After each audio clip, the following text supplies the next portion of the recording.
All right, so let's take it from the top. Your list of questions before, and then we try to answer everything before time is up.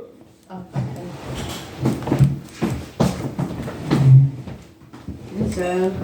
All right, so you can rotate questions. You can ask the first question, and you ask the second question, and like that. Okay. All right, so first question. Mine? Yeah. Do you think Allah gave you the right profession to work in? That Allah gave me what? The right profession to work in? Bismillah ar-Rahman ar-Rahim. Wassalatu wassalamu ala Rasulullah sallallahu alayhi wasallam. Anyone who is learning the Quran has to believe that Allah Ta'ala gave them the best they are involved in. Because the Quran is the best information and it came from Allah and there's nothing and no one better than Him. So that person must have the true conviction, absolute certainty that this is the case, and they have to have the example of Rasulullah sallallahu alaihi wasallam making reference to the importance of Quranic education and application. So, as long as we're following the best of models, then yes, it must be the best. Next question. I don't have. Oh, yours? Do the second one. Since you have read/memorized the Quran, I'm assuming you understand the Quran. So how do you interpret the words of Allah? Do you choose to follow them, or do you just learn the Quran just to learn it? So initially when I was reading Quran, I did not understand it. It was just, a matter of similar to what you're doing now. You're reading, but you're not understanding. Allah subhanahu wa ta'ala does not leave us in the dark as long as we are seeking Him. As long as we are searching Allah, learning of Allah subhanahu wa ta'ala's oneness and greatness, He always gives us resources to help us thrive, to help us become developed. And this includes the meaning of what you're reading. Eventually, as I grew older, I started understanding, just like you know what Allah means, you know what Alhamdulillah means, like these words are all in the Quran, so they automatically come. But what really did help was the Islamic education somewhere along the lines where I had a number of years in Arabic language, about 6 years in Arabic language. And also when I was doing my final stages of Quranic memorization, the teacher there was very firm on the Arabic language, so I had to be involved with that. And so that increased the memory of or the understanding of what I was reciting. However, it is not authentic because a lot of things, yes, I understood it, but I got it from the language of the Arabic instead of the actual language of the Quran. You have to understand the Quran has a superiority in linguistics over all of the Arabic dialogues that you have today. So if you use what's lower to understand the higher, it can be a little, especially when my native tongue is not Arabic, it's English. So anyhow, over the years, I had to read meaning of the Quran in English, what it meant in English. And that also assisted. So now you have what you practiced before you understood it, the experience that came along with, the Arabic experience, and then the translation of it into English, or reading the translation of it in English. Now, it's very Shakespearean, all right? Because of the fact that the English also, as we mentioned, has its own problems. So they have to have this English that seems very royal, very noble English that nobody speaks anymore. But some things you can still understand. I don't know where the YouTube thing is on that. That becomes a problem too. Some things you understand, but there's some confusion because this English is not spoken anymore. What needs to happen? Now you have to take into consideration the originators of the translation or the researchers, the scholars of tafsir, of the meaning of the Quran. Practically, these are Arabic texts. Now, why is that important? Because what they did is what should have been done from the very beginning. What is that? The Quran is Arabic. It has meaning in Arabic, yes. But where is the explanation of the Quran? Who explains the Quran? Oh, who explains the Quran? Right? And this is a big problem that a lot of people do not fully grasp. The Quran explains the Quran. Okay? Ayahs in the Quran explain other ayahs in the Quran. Ayahs in the Quran complement other ayahs of the Quran. Ayahs of the Quran clarify other ayahs of the Quran. So I had to go through about 8,000, 10,000 pages of Quran explaining the Quran. I had to do that. That is a big volume of Ibn Kathir.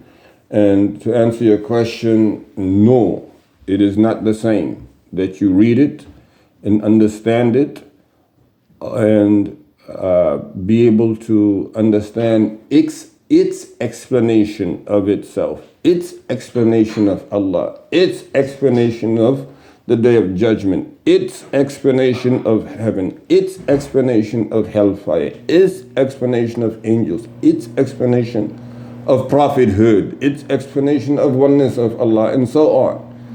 You cannot possibly be the same as the one who does not know that, does not use those concepts. There's a reason why Allah Ta'ala gave us knowledge to be our means of obtaining to Him.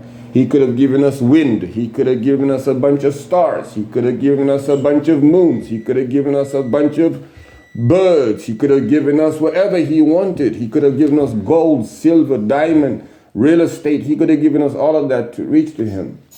But He gave us knowledge, the Quran. Iqra bismi rabbika alladhi khalaq, all the way till the last ayah of the Quran, 6,600 and some odd ayahs. He gave us a lot to reach Him. But what are we doing with it is another story. Some people memorize it without knowing what it means and they don't care. If you do that, then you are leaving out the meaning of the message. And if you don't have the meaning of the message, then you're not able to apply the message. That's all. Next question. Good question. I told you they were good questions. Yes. Is being a hafiz difficult? It really does depend. Jazakallahu khairan. Thank you. I think that, it depends on difficulty. Nothing in life is easy. It's not easy to get out of bed and go to school, is it? Every single day. So what happened is that it's discipline, that has to take the advantage, or that has to be put to use, right? But Islam is more important, right? And therefore, whatever a person sets their mind to doing within the boundaries that Allah subhanahu wa ta'ala has prescribed, and they're doing it for Allah, it will become easy. At some point, it will become easy. Allah will relieve them of any difficulty there, as long as what you're doing it because you have taqwa, you have belief in Allah, absolute certainty, and you believe in His hope, as well as you're fearful of His wrath. So you don't sin as much. You try to be cautious of sinning. Allah will make it easy. I'll give you an example. When I was first memorizing the Quran, and by the way, there's twofold. Memorizing the first time is easiest that you'll ever do. Memorizing it for the very, very, very, very first time. The brain is fresh and wants to take it all in. You are ambitious and you're passionate and you're going on about it non-stop. So it's the easiest. The harder part is to keep it, to retain it. You have to keep reading over it. There were days where, for me to feel comfortable that I was keeping the entire Quran, I would have to finish it every day. There were days like that. The whole Quran, I would have to read through it every single day in order for me to feel that I was keeping the Quran the way it should be. But that's not a recommendation. That's not something that is encouraged. That's not something, as a matter of fact, that Prophet himself did. And those who did that during his time, he encouraged that it be done over a course of 4 days. But as time goes on, I understand that the Quran is a companion. The Quran is a friend. The Quran is a partner. Okay? That means that you need to work with the Quran, and you'll see how the Quran works with you in your day-to-day operation, your day-to-day obligations, your day-to-day life, right? And as that goes on, then you get the sense, or I got the sense, just read it with passion and read it with commitment. And it does not matter how much or how small you read under those circumstances, I still feel the same comfort that I felt in reading the entire Quran. So if you have the right mindset, it is very easy. Allah Ta'ala says it's easy, as a matter of fact, right? وَلَقَدْ يَسَّرْنَا الْقُرْآنَ لِلذِّكْرِ فَهَلْ مِن مُدَّكِرٍ, and he mentioned it several times in Surah Al-Qamar, right? And it means we have made this Quran easy, right? For the one who often remembers, recites it. Is there anyone who doubts that? You try it. Al-Fatiha. How can you forget Al-Fatiha after you read it so many times, right? It's easy to remember it. The whole Quran is like Al-Fatiha. Everything in the Quran can be summed up in Al-Fatiha. The oneness of Allah is in Al-Fatiha. The Day of Judgment, Allah Ta'ala is Maliki Yawmiddin. Okay? اهدنا الصراط المستقيم صراط الذين أنعمت عليهم, that's Nabiyyin, that's the prophets, those are the righteous ones. This is in Al-Fatiha. Al-Maghdubi wal-Dhalin, these are the Jews and the Christians saying Jesus is the Son of God and Jesus is God. The Jews saying that Jesus deserved to be killed and that's why they crucified him. That's why his mother committed fornication and that's why he was born. He was cursed. That's why we crucified him. So they changed the script. The Jews changed the script for the Christians, and the Christians agreed to also have a different religion. So Allah Ta'ala said, you're lost and you guys are cursed for changing my word. But that's very important that you understand. So, yes, next question.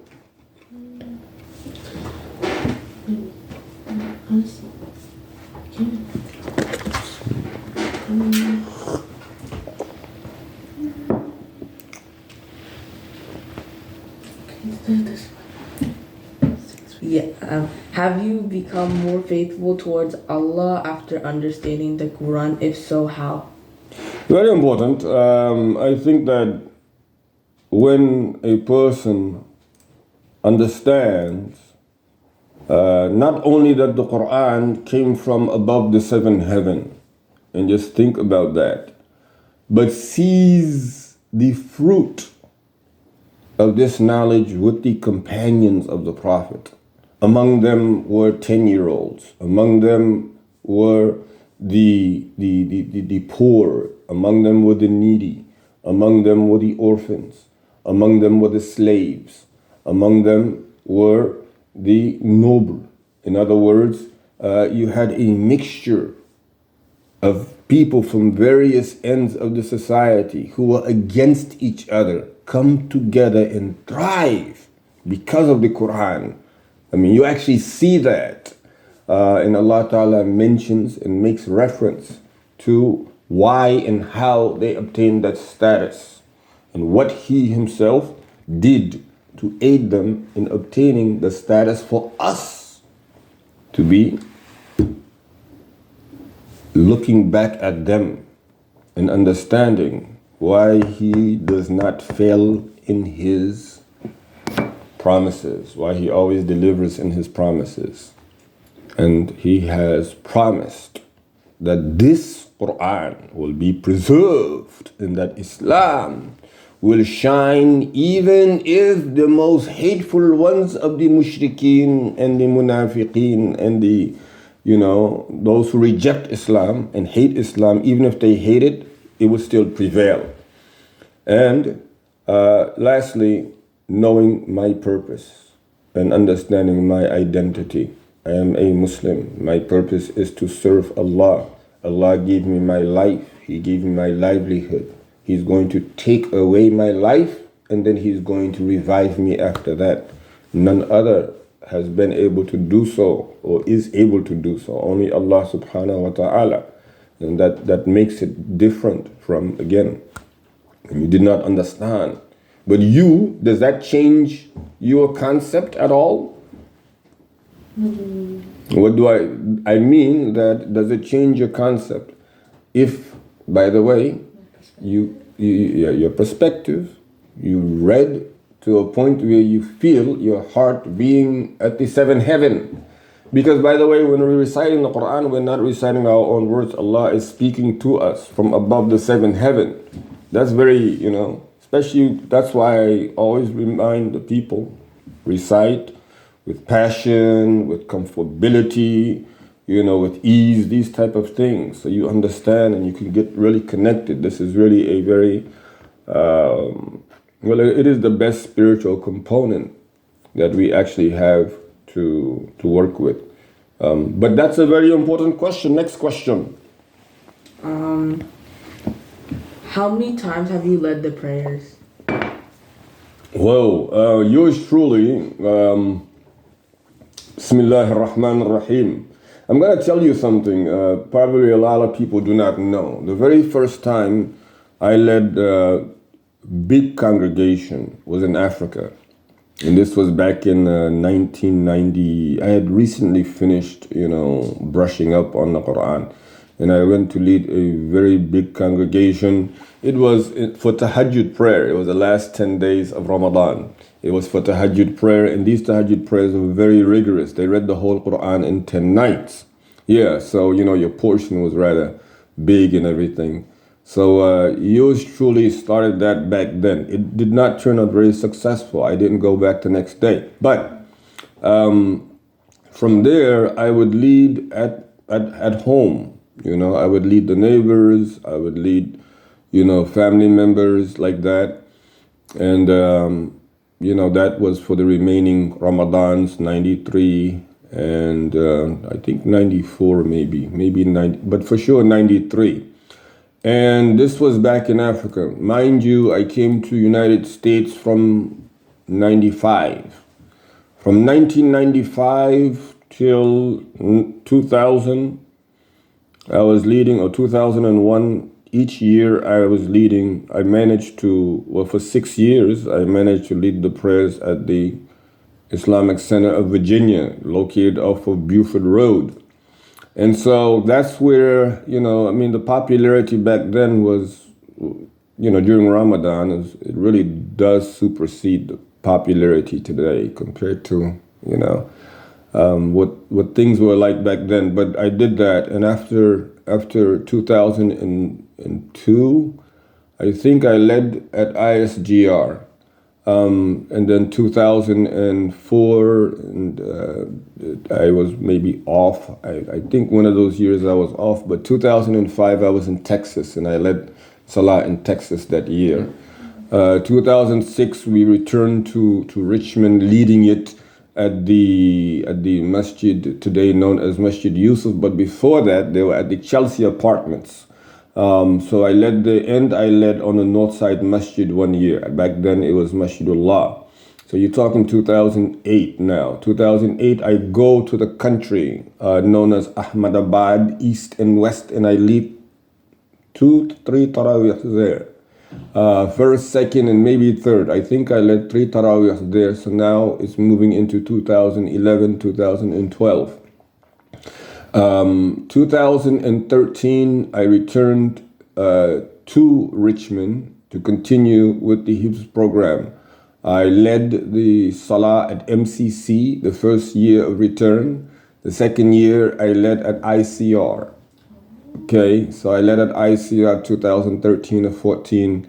And then from there, 2015, 16, 17, I'm at Al-Falah. Oh, you went I was at Al-Falah for the second year that Al-Falah was being led at. I led the second year, the third year, and the fourth year there. So now we're looking at 2017 and 2018. 2018 is the Jamiatul Imam, which was a prayer area that was set up right as the masjid shut down during the COVID-19 pandemic. When that happens, masjid shut down.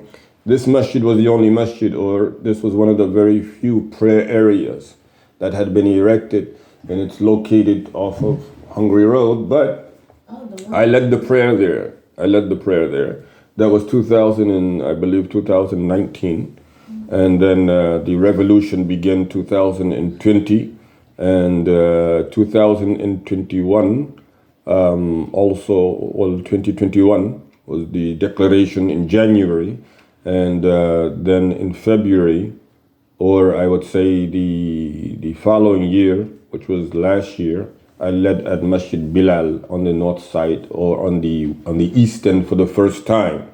So out of, I would say, 27 years, I've led a good 26 years in these congregations. MashaAllah, fatabarakallah. I mean, it's been a very, very, very tactical experience. It's been needed. But alhamdulillah, Rabbil Alameen, I'm glad that it happened, and I'm glad that it's over. Oh. Yes. Oh, what is going on is this thing? Yeah, go ahead. Next question, please.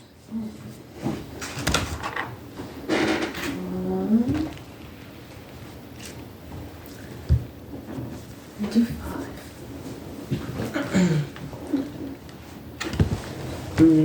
In your opinion, does one who has read/memorized the Quran have a better future than those who aren't as acquainted with the Quran but have a stronger will to learn?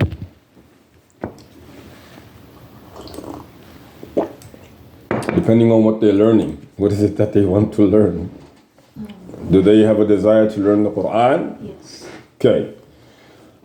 But the person who's learned the Quran didn't have a desire. They learned because maybe their parents told them to. But then the other person, they have a strong will to learn, and they're just starting off. They're both me. They're both me, and I'll tell you why. When I was learning the majority amount of this Quran in a Hifz setting, I was in a group of 5. Out of all 5 of these people, I was the only one. And by the way, this group was the most advanced group in the entire school. Our job was to memorize 20 lines a day. Everybody had to memorize that. And it was due first thing in the morning, right after the Fajr Salah. So we would be studying, these lines from the prior day. We'll be studying them until 3 a.m. Right. In other words, everybody's woken up at 3 a.m. so they can start practicing before the prayer so that they can recite. Now, it wasn't always like this rigorous. When I was there before the group, I was going on my own pace as I liked. But then this group was attached to me. And then things became very rigorous. And what made it worse is that all 4 of them had completed the Quran before. They were just there to do revision. So obviously they should be able to take more than yours truly. Anyway, the person who was listening to us was second to our teacher. And our teacher was the supreme. He was over everything, but he had an assistant who was specifically supposed to aid our group, listening, taking note, whatever. This person was 2 years older than me, and he also happened to be a very close friend of mine. So he would listen to me, and I would fail. And instead of him telling me you failed, he would smile and say, go study this part. Instead of pushing it up to the teacher and getting me expelled. He did this so often, very often he did it, but that almost encouraged me to try and do better so that he would not have to do that. Okay, I wanted to make him feel at some point that, what you're doing is helping. It's not hurting. I mean, I'm not taking it for granted. I'm really doing. So after maybe 20 years, and I saw him again, and I reminded him of the situation that had befallen on me back then. I said, did you just pass me because of the fact that you were sympathetic and empathetic towards me? Or did you pass me because of the fact that you had hope and eventually I would work out one day? That's right. He said both. He said both. So that's actually what happened, right? I did not have, the power that these other students had, yet I had the desire. That was the truth. I wanted to finish it. I mean, we had been studying already for 8 years in the area, and here we were now, and this was my last shot at finishing the Quran, because I had said before that, after all these years, if this is not it, then it does not have to do with me. So Allah Ta'ala said, this is the one that proves that it has to do with you. But yeah, that's what he said. He said both. So in other words, that, at this time, I think they both have a reward from completing the Quran. I would emphasize that it's more important to have a desire that you're working on, even if it's a little bit, than you working a lot with the wrong desire. All right, I will say that, and I think that answers your question. Next question, please. How did you practice memorizing the Quran? So there are many ways to practice it. Excuse me, but I'm going to give you something that these two gave me, my teachers before me gave me. If you do that, then you'll understand how simple it could be. When my teacher told me, as I was leaving, he said, I know you have not completed your memorizational part, because at that school, which is in Senegal, after me leaving the 5-team group, I go to this other school to strengthen it. And what they do there, if you want to get a certificate from there, you have to recite the entire Quran in maybe 2 weekends. The entire Quran, they have a book in front, they're listening to you recite. And then every mistake you get, they write it down. If you get too many mistakes, you have to redo it again, right? I didn't do that back in 1994. So he said, I know you didn't do that, but whatever you do, make sure you read some Quran each day. He said, it doesn't matter how small it is, just make sure you make it a point to read Quran each day. The other teacher in the 5-team group back in Gambia also told me something very important. Wait, your friend? Yes. He said, the Quran will come to you as long as you keep reading it. It will come to you. He said it's not difficult to keep the Quran. Just keep reading it. It will come to you. So I think that, this would serve the purpose of that. Now, again, there are many out there. A lot of surahs I was able to keep by listening to them, right? A lot of surahs I was able to keep just by pondering over them, thinking about their meaning, concentrating over the events that took place, the similarities between the surahs, because you have over 5,000 similarities in the Quran. Very important. There are people who memorize all of the similarities in a form of a poetry. They memorize all the similarities in the Quran. I didn't do that.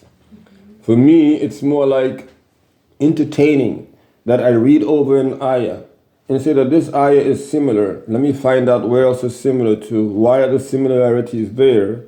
And where else in the Quran is this similar to? I find that entertaining. I find that intriguing. Right? So similarly, with word structures and these type of things, it becomes even easier to work with it, and and it's actually part of my nature. So that's how that works out. Yes, next question. Oh, my turn?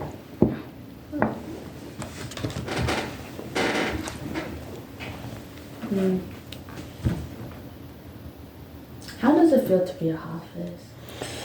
Well, I wouldn't say, I mean, you would have to ask that to someone who has accepted the title of Hafiz. You haven't? I forfeited my title. Why? Okay, let's go into that. First of all, just because a person says that they memorize the Quran does not make them a Hafiz. Everybody knows that. People go around saying a lot of different things, but they're not true. That's number one. Number two, even if a person has read lesson after lesson until they finish the Quran, according to standards of a Hafiz, of one who retained the Quran, unless they're able to wake up in the middle of the night after making wudu and reciting any ayah of the Quran that they have been asked, this person is still not a Hafiz. Yeah, they finish reciting it, surah after surah, ayah after ayah, lesson after lesson, but they never actually recited the whole thing. They're not a Hafiz. Yeah, this is the standard academia of a Hafiz. Like when you go to an institution that says, unless you're a Hafiz, you do not get into this institution. Unless you're a Hafiz, you will not go to this grade. They will test you. They will pick random ayahs out of the Quran and ask you. Although you recited it in lesson format, right? You're not able to answer the questions because you're not a Hafiz. All right? But unfortunately, in our modern day society, United States, everybody's a Hafiz. Not for you as truly, okay? I'm the first one to say I forfeit that joint, okay? Next thing is that I was not, and this was for me first, okay? First